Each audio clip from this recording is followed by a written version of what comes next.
Welcome, welcome, welcome to Straight Grown Talk. Today we have a special guest that's back in the building. He was a part of our very second show that we started almost a year. So next month, you guys, we are going to do a celebration because it will make 1 year that Straight Grown Talk is on the air. But right now we're going to talk to Mr. David Washington with Kipling Realty. So today we want to talk about Foreclosure Tuesdays. As many of you guys know, that on Tuesday, March the 3rd, Georgia has a for sale date for all of the properties that will cry out and you will lose your home. So today's conversation is just that. Right now, I want to introduce you to Mr. David Washington, and thank you for coming back to the show. Thank you for having me, Ms. LaKale. Yes, yes, yes. In a few moments, we're going to come back and get down to some deep conversation in regards to Foreclosure Tuesday and Straight Grown Talk, doing some grown talk business. So, be back with you shortly.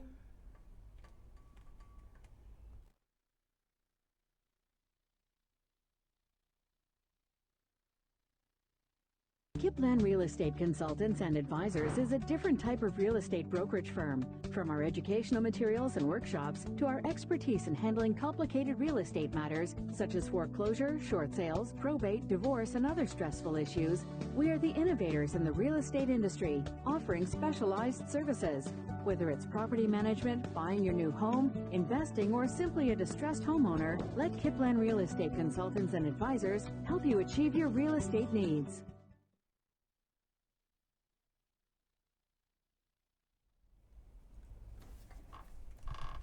Welcome back. Welcome back. Now we're going to do just a little bit more introduction. Mr. Washington, please tell the world about you a little bit.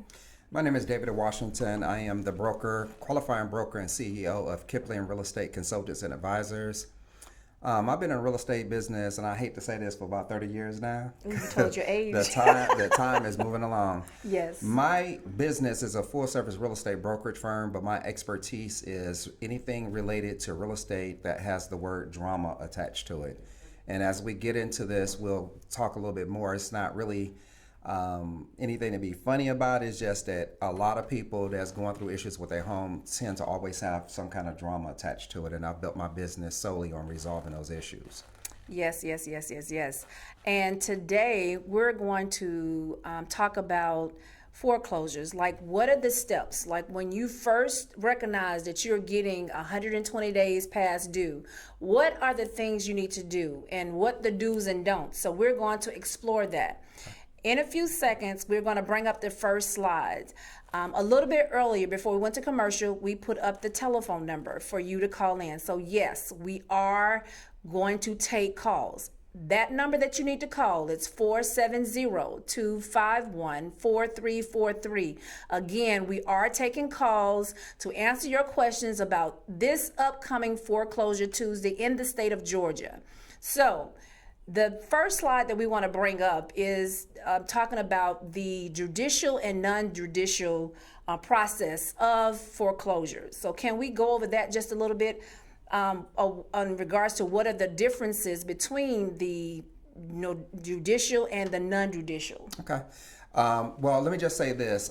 Every state participates with the judicial foreclosure. Mm-hmm. However, in the state of Georgia, Georgia do not require mortgage companies that need to foreclose on a home to foreclose on you judicially, which means that they do not have to sue you in order for them to foreclose on you. And under the terms and conditions of the mortgage note, that allows them to take your house to the courthouse steps and cry it out in public auction without suing you for a judicial process. So the purpose for that is Georgia's one of the first states, and I have to really hate to say it this way, but Georgia's foreclosure process is designed quickly to get you out of your home without going through a lot of nonsense. Judicial states or judicial foreclosure processes typically can both be strung out with continuances. Times, yeah. Right. Georgia is get right down to it. Most foreclosures do take place, or at least the foreclosure process starts after 120 days of being past due. And then mortgage companies, they lent a lot of money here, and Georgia was one of the hardest hit states because of the foreclosure crisis. because it's so easy to get foreclosed on, so easy to go through the complete foreclosure process. So states that have a judicial foreclosure process, like Florida and some other states where you actually have to be sued to be foreclosed on, that's a much longer process. It's a lot more cost involved because there's lawyers involved in that. Yes, and then as you saw, we said that in the flyer that you was just looking at, it showed you the difference between the two. So when he just said that you actually have to get the courts involved for the suit of foreclosure to proceed, that was the side that said the judicial side. If you look at the non-judicial, the process is a lot shorter. So again, when that slide come back up, you'll get a chance to see what we're talking about, the lengthy process, because one is to drag it out more in anticipation for you to be able to catch it up. The other side is just very cutthroat. It's straight to the point, boom, boom, boom, and your house is gone if you do not take the proper steps that is needed for that foreclosure to stop. So we're going to look at a lot of these today. Yep. What is the first thing that normally happens right after you get the first 120 days of being delinquent? Well, various mortgage companies and various types of mortgages. So for instance, if you have an FHA or a VA insured mortgage, those mortgages take a little bit longer to foreclose because those are government and VA is guaranteed, the loan is guaranteed. FHA, the loan is insured, and there's a huge difference. But when you have the government entities involved, they actually require the lenders to work out or present additional workout options. If you have a conventional mortgage, that process can begin as early as 90 days past due. You don't even have to get to 120 days. The foreclosure process can get underway. So depends on the mortgage company, depends on the type of loan you have, can determine when you can actually go or officially be in foreclosure. Okay, so I'm the consumer, so we're going to play the game. I'm consumer, and I just received a letter from my mortgage company that said that I am about to be foreclosed, or they're going to be curing the loan all the way because I have missed 4 payments. So what is my next step from that? Okay, so most mortgage companies give you a series of letters to identify the fact that you are now past due with your mortgage, and there are workout options available. The issue is just because the mortgage company is required by law to offer mortgage assistance, and they all are required to offer you some type of assistance to avoid foreclosure, they don't necessarily by law have to give it to you. Correct. And that's a big difference. And that law went into effect in 2014, so you're right. So mortgage companies are required by law to offer assistance to you regardless to what your situation is. The fact that you're 90 days past due, they're going to start calling, they're going to start sending you documentation. But we've gone past that. Your particular question was, now you've gotten a letter officially putting you in the foreclosure status. So what do you do at that point? You can reach out to the mortgage company. Those open invitations for you to utilize some type of workout options still exist. The issue that a lot of people have is time is of the essence in Georgia because it is a non-judicial foreclosure state. The foreclosure process is very fast. And let's talk a little bit about that for a moment. Not only is there, this is not a forced foreclosure judicial process, but the other thing is all foreclosures take place the first Tuesday of every month. This is hence the name of the show, Foreclosure Tuesday. There is also no statutory right of redemption, which means that once the property is foreclosed on, so all these people that's scheduled for foreclosure sale this upcoming Tuesday, once the property is bidded on at the courthouse steps, it may go to a prospective investor, or if not, it will go back to the mortgage company. And the problem is you lose all home ownership rights at that particular time. So the goal is, and because there's no right of redemption, you have no right to redeem the property. A lot of other states, a lot of the northern states, you get to stay in your property throughout the entire redemption period, and you actually have the right to purchase your property or pay off your mortgage and redeem the property back. Georgia, there's no such thing. So that means basically when your house is foreclosed, the new owner would then take you to the courts and file an eviction on you. And you would actually answer just like a normal person would if they was living in an apartment or something to that nature. The answer what the eviction is asking you to do. And then when you go to court, just like everyone else, you have 7 days to move out. But a lot of times, I want you to also go into details about how when you're foreclosed, the new owner will give you incentive to move out quickly. Well, not only will the owner, the new investor that purchased the property, a new owner will give you an incentive, but sometimes mortgage companies will do it as well. Correct. And this is a financial incentive, and it's typically called cash for keys. And the purpose for this is for you not to really destroy the property as you're moving out. It's an incentive to waive any of the legal processes that you can do to string the eviction process out. In Georgia, it's called dispossessory. So it's basically a friendly eviction, and that's an excellent, powerful technique if you want to preserve the condition of the property. A lot of homeowners feel some kind of way, especially if the mortgage company deceived them or didn't give them as much assistance as they possibly could have. So they may go and take, the stove, refrigerator, washer, dryer, of course, belong to them, but they will literally strip the property down. So And this tear is it up, too. And tear it up. I've seen them pour concrete down the drains. I mean, some awful things. So this is a way to have the homeowner, now tenant or tenant at sufferance, literally move out with a handshake. And of course, those monies are available upon the final inspection of the property. But let's go back prior to Correct. the property being foreclosed on, because the goal for this show is really to talk about what homeowners' rights are, what their options are to prevent your home from being foreclosed on. Yes, I totally agree. So we talked about first getting the letter. We talked about what are your options, or a little bit. So can you go back again and reiterate the options that they have at the first initial point? So there's several different options. What are those options? Okay, so now you've officially gotten your foreclosure notice. The mortgage company has offered assistance to you for whatever reason. You either were not financially ready to utilize that assistance, or a lot of people always have some goal or some kind of thought that, okay, I can get it caught up in another month or two, or things are going to work out. And before you know it, now the reality is hit. You have a foreclosure notice. Correct. You can actually pick up the phone, call the mortgage company, and have a conversation with them about getting back on point.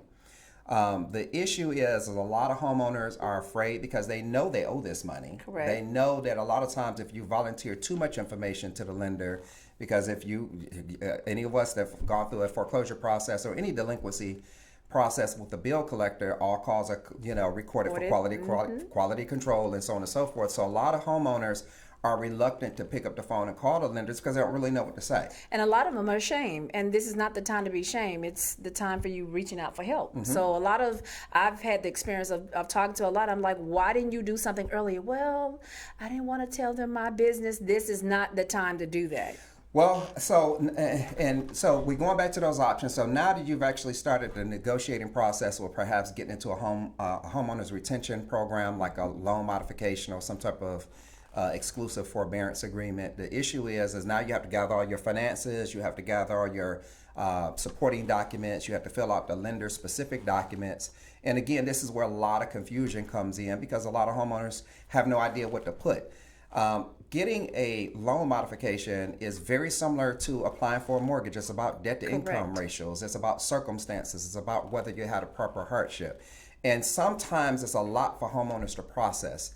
The other issue is a lot of homeowners are thinking the mortgage companies are their friends. Yes. There's the mortgage company, you have a single point of contact on the phone from the mortgage company telling you, hey, we're going to do this, this, and this. Fill out your paperwork, get it sent over. They are there to provide a certain level of assistance, but they can't fill your paperwork out for you. They can't tell you what to put on the paperwork. They can't tell you if you have missing documentation, what do you do to support or substitute for that. So it's a lot of confusion, a lot of homeowners, and they give you some actual statistical data.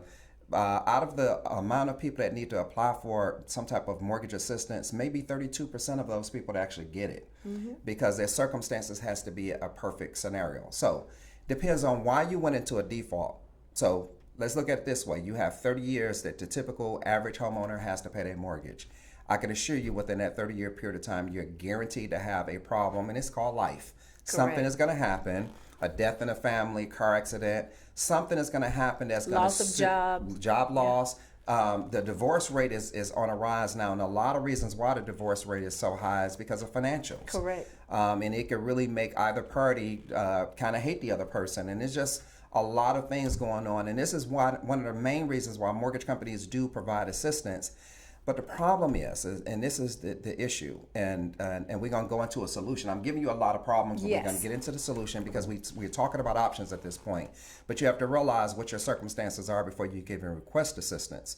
The problem is if you're dealing with a mortgage company, and this has been your lender for years, you've been making your payments, you have no idea that your loan may have been sold. So even though you may be with a Wells Fargo or a Bank of America, whomever you're making your mortgage payments to, and you need to go and request assistance, that lender may have a series of modification programs or home retention programs for you, but the underlying investor that they're servicing that loan for may not participate with any of those programs. Okay, so let me stop you right there. I want you to just briefly talk about that a little bit more, because a lot of our viewers might not know what you're talking about. They're probably assuming that the mortgage company holds the note, and actually they might not. Right. So go into details. And it can even go worse than that. You can be still dealing with the very same lender that you've always dealt with, and they may have sold the loan to an underlying investor. And it's not typically a private individual; it's normally an institution. Sometimes it's another financial institution. But the problem is now that your loan is sold, because there's a couple of components of your loan. There's the borrower, which is you. There's the lender, and there's the servicer. Correct. So a lot of times this loan is being serviced by a particular lender, which is who you make your payments to. They're basically glorified babysitters. Correct. But your loan is actually owned by an underlying investor that may or may not participate with the modification programs or any home retention program that particular servicer is offering. Correct. And this is I'm not going to call it deceptive, but what I will say is we've created, with Kipling Real Estate Consultants and Advisors, I've been in this business so long, I've created courses that are designed, or what I would call programs that are designed to specifically address these issues. Now, if you have a regular general set of circumstances, you've lost a job, you've gotten behind on your mortgage payments, now you've gotten a new job, you have all your bank statements, tax returns, check stubs, those are called supporting documents. You have all that, you can go to a nonprofit housing counseling agency and they will help you for free to put you into a loan modification. But we deal with people that have gone past that. Correct. And then when I mean gone past it, we're talking about drama past it. Yeah.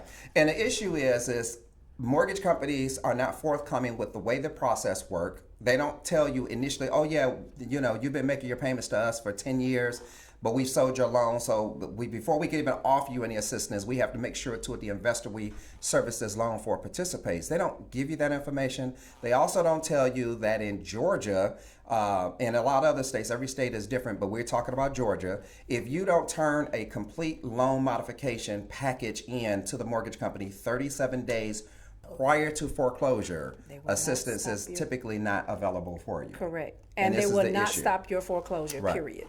So the problem with that is when you're going back to this foreclosure notice that you just mentioned, most people don't get that foreclosure notice until they're less than 37 days before foreclosure. So you're getting this notice, and now all of a sudden you're getting nervous. Hey, I got to get on the phone and call my mortgage company. You're 20 days before your property is scheduled for foreclosure sale.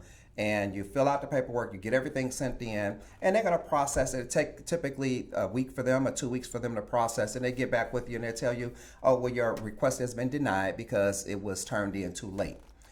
These are excuses that mortgage companies use, and the systems that I've created are designed to address all of these issues.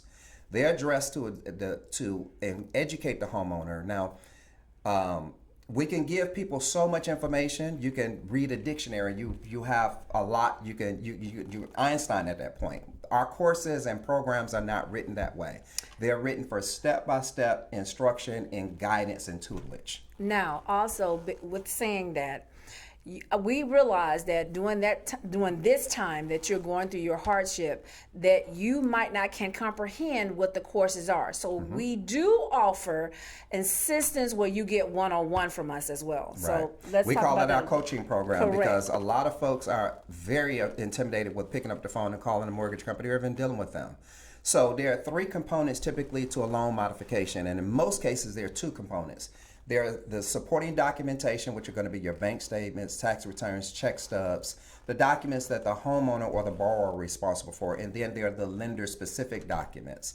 That's the application process, any of the hardship affidavits, hardship letters, 4506, All of these are complicated things, but this course and with our coaching program, you are being walked through step by step. You are being informed about the process and told not only this is what you need, but why you need it. So let me give you an example. All modification programs and short sale programs require from the lender a 4506. What is a 4506? Well, there's a 4506T and there's a 4506EZ. One of those well, first of all, the 4506 requires or allows the mortgage company to pull your tax transcripts directly from the IRS.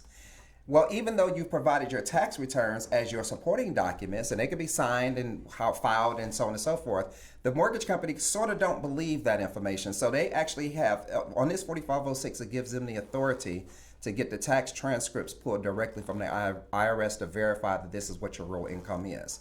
The issue is which form do you use? Your package is going to come with both forms, but which one do you use? The mortgage company is not there to give you that information.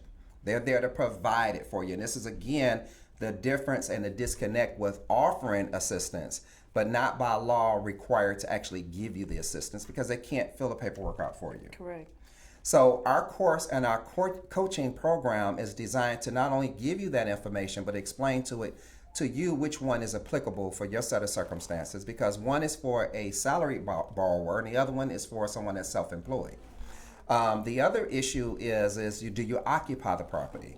Have you filed your tax returns? Our courses and programs are going to give you substitutes for any missing documentation, which is one of the other reasons why a lot of homeowners will not even bother to request assistance from their mortgage companies, because they are missing documents. Correct. And if you're missing documents, if I hadn't filed my taxes in the last 2 years, or I don't have any proof of what my real income is, then why am I even bothered to apply for the assistance? And the issue is there is a solution for every problem. If anyone is facing foreclosure, and today is Sunday, we have one business day before your property is scheduled for foreclosure for any of our viewers. It is not too late. We are foreclosure prevention experts. It is not too late to get the foreclosure interrupted on your property. I can assure you that. Once you get that foreclosure sale stopped, because it is too late to apply for a loan modification. Yes. It is too late to apply for a short sale, but it's not too late to get your foreclosure sale stopped. Correct.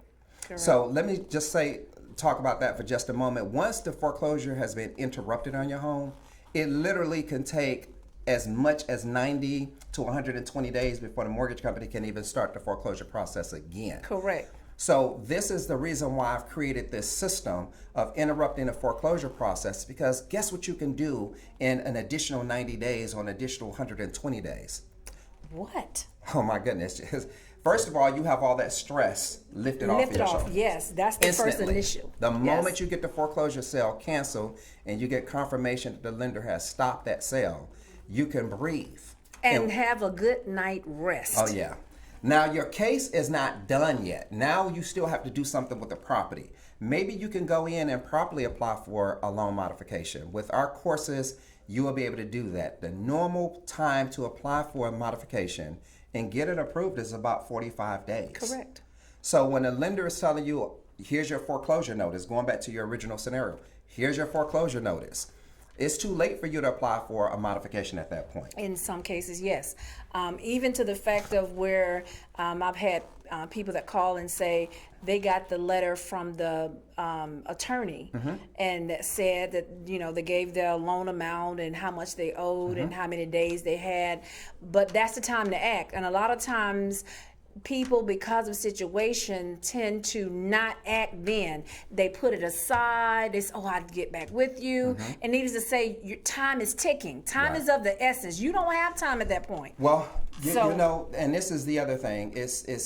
And I'm not sure, it's not illegal, but it is deceptive. I get a lot of clients that call me and say, yeah, my mortgage company told me I owe A, B, C, D. And if I want to do anything to protect or save my property, I need to communicate with the attorney. The attorney is a glorified babysitter. Their job is to do one or the other, either to foreclose on you or to accept your money to reinstate your loan. They are not decision makers on your mortgage. And they're not your friends. And they're not the friend. So the deal is when your mortgage company tells you, well, you know, get in contact with the attorney, see what the attorney is willing to do for you. Again, homeowners will pick up the phone. They call the attorney if they can get them on the phone, because that's a difficult process as well. Because foreclosure is a business. Let me be clear. A massive business in Georgia. It's a business. And this whole process of foreclosure is worked out to the lender's favor. Correct. Our courses and programs are designed to enhance your life as an individual and to be able to protect your biggest asset, which is your home. Even if you decide to do nothing but sell it later, it's your home to do so. This is why it's so important to get the foreclosure sale either postponed, to get it canceled, to get your home under control. If you're have the ability to get into a loan modification, we're going to know that. If you want to stick a for sale sign in the front yard, we're a full service licensed real estate brokerage firm. That's your option to do. But just sitting back and allowing the mortgage company to take your property that you've busted your butt for and have put a lot of money into, have probably got equity in the property, this is not some type of tangible item. This is your home.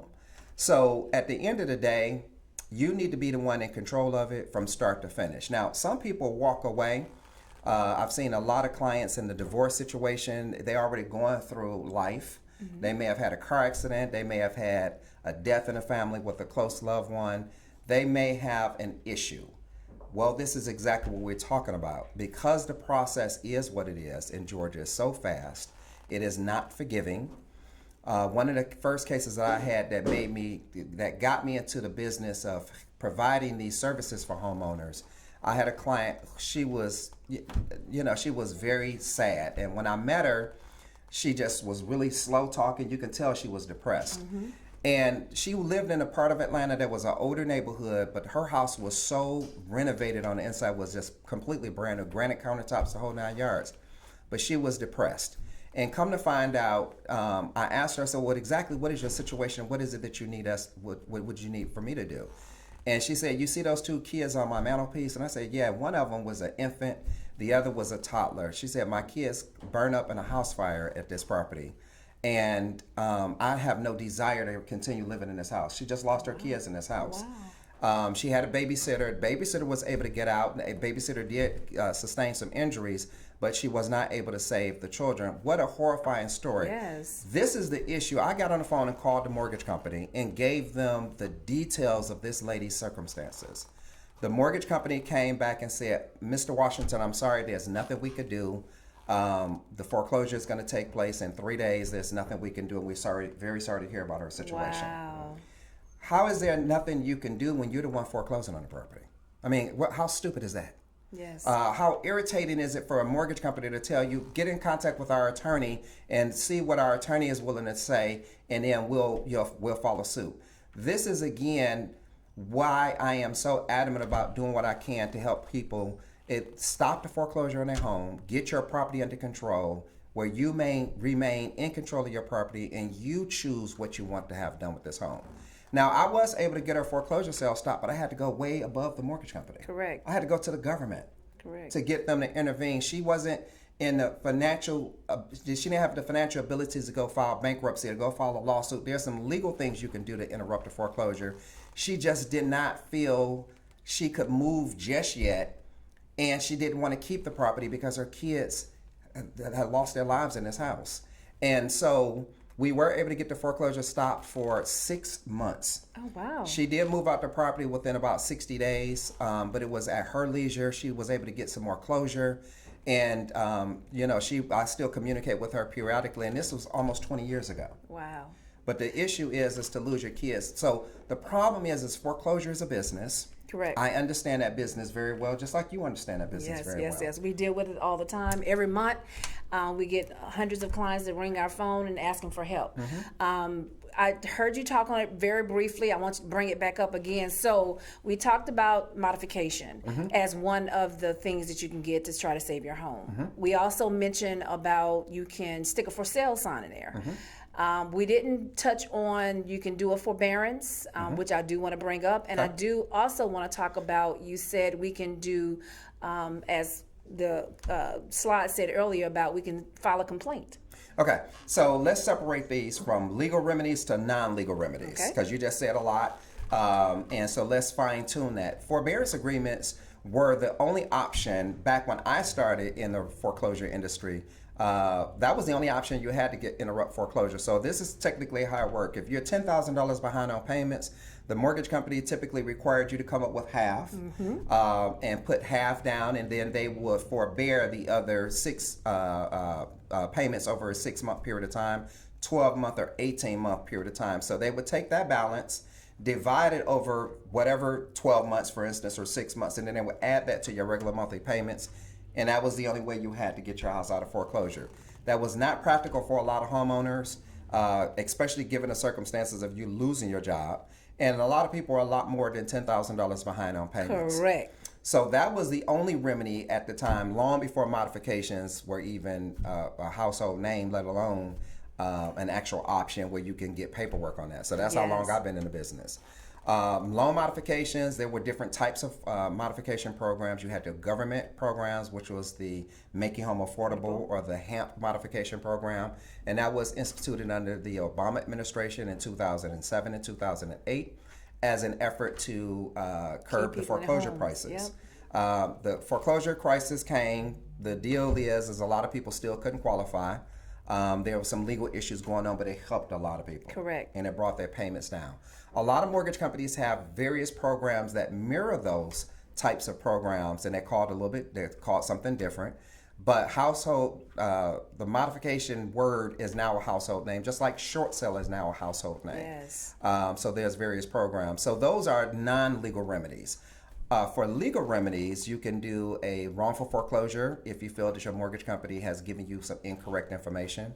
I have a client that just came to my office last week, and the mortgage company literally in the notice of default, which is the foreclosure notice, which that same notice you were just talking about earlier, it gives you the book and page of the security deed that they're actually foreclosing. Well, if you have someone that understands the law and understand options, there's errors in this information, and the attorneys are there to foreclose based on what information the mortgage company has sent them.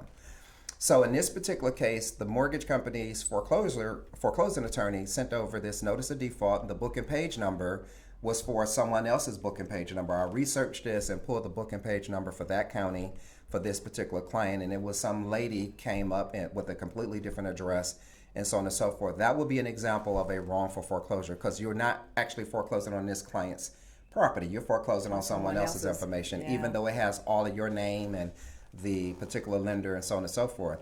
But it's little things like that that a good foreclosure defense attorney can pull out. That's one of the very first things I do. I look at things from a legal standpoint, because I have to refer cases over to lawyers all the time for my clients. And we want to have an argument. I don't like to lose cases. I've never really lost a case.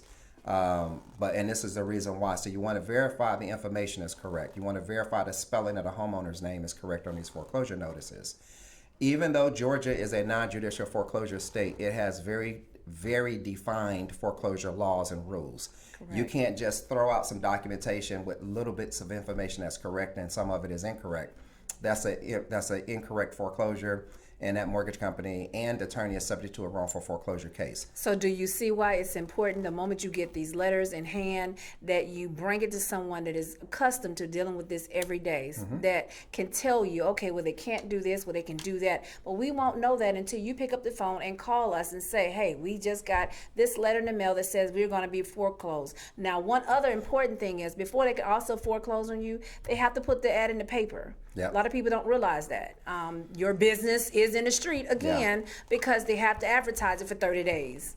So this is the rule on that. The mortgage company's foreclosing attorney, because again, foreclosure is a business in Georgia, meaning that it is a business for the lenders as well as the attorneys that's executing those foreclosures. And what she's saying in this case is a lot of attorneys will bypass processes because they're assuming you don't know.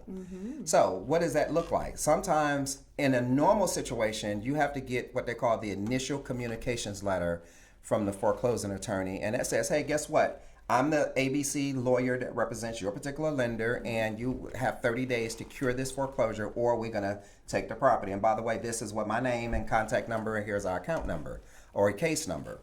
And then you get the second letter, which normally comes by certified mail, and this is where the 4 consecutive weeks of advertisement come in, and that is called the notice of default. The notice of default is going to say the same thing, except it's going to have the legal description to your property added in that particular letter, and that is officially giving you a foreclosure sale date. Now remember, the first letter says, hey, we're the attorney representing the mortgage company. You have 30 days to cure this. The issue is the notice of default that comes sometimes the same day. Yes. Sometimes dated the same day. Will tell you your property is scheduled for foreclosure sale, and that foreclosure sale is going to happen in 3 weeks. Correct. So what happened to the original 30 days that you said that I had in this initial letter? Don't get it. So again, homeowners are now, you're not just eased into foreclosure. Now this is a sticker shock because the process has begun. It's begun without any type of proper notice to you. Now, is that a wrongful foreclosure? It can be construed as that because the information is deceptive. But the law doesn't really talk about the initial communications letter. It talks about the actual notice of default and how that process is handled. So a lot of people, again, caught with their guards down. I've been very successful with getting foreclosure sales postponed. And stopped with Yes. with the aid of an attorney and from a legal standpoint, and we put together this information and show how they told you got 30 days to cure it. 30 days is 30 days, and then apparently the foreclosure process is supposed to start after that. How is it that I have 30 days but my house is scheduled for foreclosure sale in the next 3 weeks? The math is not lining up. So again, if you're facing any type of situation, I don't care what your circumstances are, as long as you're breathing and you have a home that is scheduled for foreclosure, a family member, a loved one, if you have anyone that you are aware of, a next door neighbor. I just received a client not long ago. I broke my own record. I have to say that. I broke my own record last month. I was able to get this lady's foreclosure sale stopped in 1 day without doing anything from a legal standpoint or referring her to a lawyer, just simply because the mortgage company made an error, and I pointed that error out, and I threatened them that my next phone call is going to be to this powerful foreclosure defense attorney that I work with all the time, and we're going to get that situation handled. They stopped that foreclosure notice, immediately sent her an apology letter, and now they've given us 60 days to come up with a solution. This lady just simply wants to sell her home, but it was her neighbor that saw people outside of her home, because just like you just mentioned, your information is a matter of public record. This gentleman saw people outside of her home taking pictures. And the neighbor said, hey, what are you guys over here doing? They said, well, we're taking this property as in foreclosure. Can you tell us about the homeowner? And he said, no, I cannot. She's not at home. I can tell you that. So the neighbor immediately contacted her and said, you need to call David. And we were able to get her property. Not only did we get the foreclosure sale canceled, but we were also able to put a for sale sign in front of it, because our whole goal was really is to get rid of the property, but not to lose it. It's a big difference. Yeah, this lady has $55,000 equity in her home, and we now have a contract on her property that she will be able to get her $55,000 out and be able to move forward. So that transaction, is that a regular sale or you did a short sale? I didn't have to do a short sale. It's a good thing that you said that. But it's a regular sale because the real estate market is booming right now. Yes. This is really a seller's market. So you have properties that may have repairs that need to be done, or sometimes homeowners are not aware that their property values have increased dramatically because it's a seller's market, and she didn't realize that she had that kind of equity in her property. But let's talk about the short sale scenario. Okay. Let's say this was a short sale. There are so many incentives for homeowners to sell their properties on a short sale. And let's just talk about what a short sale is. If you owe the mortgage company $200,000, the property's in the area only selling for, let's say, $150,000, $160,000, that is considered a short sale. You actually are not able to pay the mortgage company the full amount that you owe. There's agents' commissions, there's other fees that's attached to that. Sometimes the contract may ask for you to pay the buyer's closing cost. Mm-hmm. Those are factors that will make a property be considered a short sale. Now, why would a homeowner participate in a situation like that?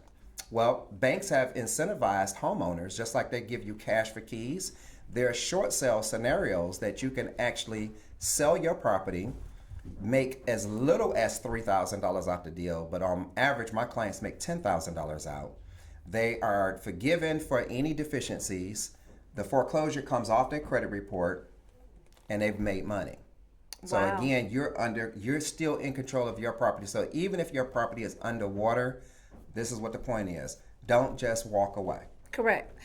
So tell everyone, our viewers, how they can reach you and on your social media page and everything else. Again, we are working today, tonight, tomorrow night. We have all the way up until 9 a.m. on Tuesday. We cannot do anything after 9 a.m. as the foreclosure will begin at 10. Yep. So please tell them how they can reach you again. I'm David Washington with Kipling Real Estate Consultants and Advisors. My office number is 770-691-3050. My website is www.kiplinrec.com. That's KIPLANREC.com. I'm leaving to go to my office as soon as I leave here. I have 3 clients waiting on me the moment I leave here. The deal is we're on Facebook. You can, or you can come to Kipling Real Estate on our Facebook page, or David Washington Realtor on my Facebook page. Well, I'm definitely out there on social media. Let's Talk Real Estate with David and Company is my talk show. Or you can go to YouTube and look up David and Company, Let's Talk Real Estate. So there you have it. We have just had a conversation with Mr. David Washington on about Foreclosure Tuesday here in Georgia. And we're going to end this today. Hopefully we'll hear from you guys. I hope this segment was very informational for you. And I hope you now understand the process. Our job is that we're trying to help our community. We love you guys. See you back here soon. Bye. Bye.